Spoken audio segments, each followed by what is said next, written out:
Selamat pagi, sore ya. Selamat pagi, siang, dan sore. Untuk Bapak dan teman-teman yang saya hormati, hari ini saya akan memaparkan tema atau materi tentang alat bukti petunjuk. Alat bukti petunjuk adalah sebuah perbuatan, kejadian, atau keadaan yang karenanya penyesuaian baik antara yang satu dan yang lainnya, maupun dengan tindak pidana itu sendiri, menandakan bahwa telah terjadi suatu tindak pidana. Petunjuk yang dimaksud hanya dapat diperoleh dari keterangan saksi, surat, dan keterangan terdakwa. Penilaian atas kekuatan pembuktian dari suatu petunjuk dalam setiap keadaan tertentu dilakukan oleh hakim. Di dalam KUHP terdapat aspek penting yang dibutuhkan untuk mengukur dan menilai suatu kebenaran dari alat bukti yang sah. Jenis-jenis alat bukti yang sah tersebut tertuang di dalam KUHP yaitu: yang pertama, keterangan saksi dijelaskan dalam pasal 184 ayat 1 huruf KUA huruf KUHP. Yang kedua, keterangan ahli yang dijelaskan dalam pasal 184 ayat 1 huruf B KUHP. Yang ketiga, surat yang dijelaskan dalam pasal 184 ayat 1 huruf C KUHP. Yang keempat, petunjuk yang dijelaskan dalam pasal 184 ayat 1 huruf D KUHP. Yang kelima, keterangan terdakwa yang dijelaskan dalam pasal 184 ayat 1 huruf E KUHP. Lebih lanjut, dari dalam KUHP, alat bukti petunjuk dapat diperoleh melalui keterangan saksi, surat, keterangan terdakwa, keterangan anak di bawah umur, keterangan orang dengan gangguan ingatan, dan keterangan orang yang dengan gangguan jiwa.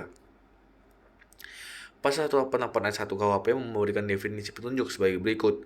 Petunjuk adalah perbuatan, kejadian, atau keadaan yang karena persesuaiannya baik antara yang satu dengan yang lainnya maupun dengan tindak pidana itu sendiri, menandakan bahwa telah terjadi suatu tindak pidana dan siapa pelakunya. Lalu petunjuk sebagaimana dimaksud hanya dapat diperoleh dari keterangan saksi, surat, atau keterangan terdakwa. Penilaian ini atas kekuatan pembuktian dari suatu petunjuk dalam setiap keadaan tertentu dilakukan oleh hakim dengan arif lagi bijaksana setelah ia mengadakan pemeriksaan dengan penuh kecermatan dan kesaksamaan berdasarkan hati nuraninya. Nilai kekuatan pembuktian petunjuk dalam tindak pidana umum adalah adanya perbuatan, adanya persesuaian yang menandakan adanya dua hal, kejadian atau keadaan, serta alat bukti petunjuk hanya dapat dibentuk dengan menggunakan keterangan saksi, surat, dan keterangan terdakwa. Alat bukti petunjuk harus dibentuk melalui minimal dari dua alat bukti yang telah digunakan dalam sidang sebelumnya.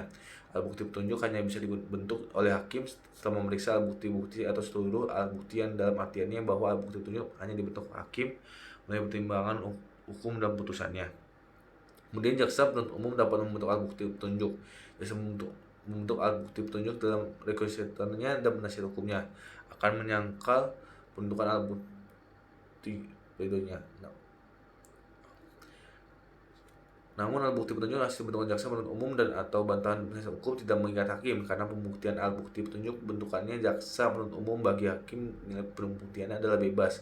Bebas yang artinya tergantung pada hakim apakah mengandung nilai dan akan dipergunakan sebagai alat bukti petunjuk dalam pertimbangan hukumnya atau diabaikan sepenuhnya bergantung kepada hakim itu sendiri. Dalam pasal 184 ayat 2 ditentukan secara limitatif bahwa hakim tidak diperkenankan untuk membentuk alat bukti keterangan ahli untuk membentuk alat bukti petunjuk. Namun keterangan ahli dapat digunakan untuk tambahan bahan dalam membentuk alat bukti petunjuk. Terima kasih penjelasan saya mengenai alat bukti petunjuk. Selamat siang, selamat sore, dan selamat pagi.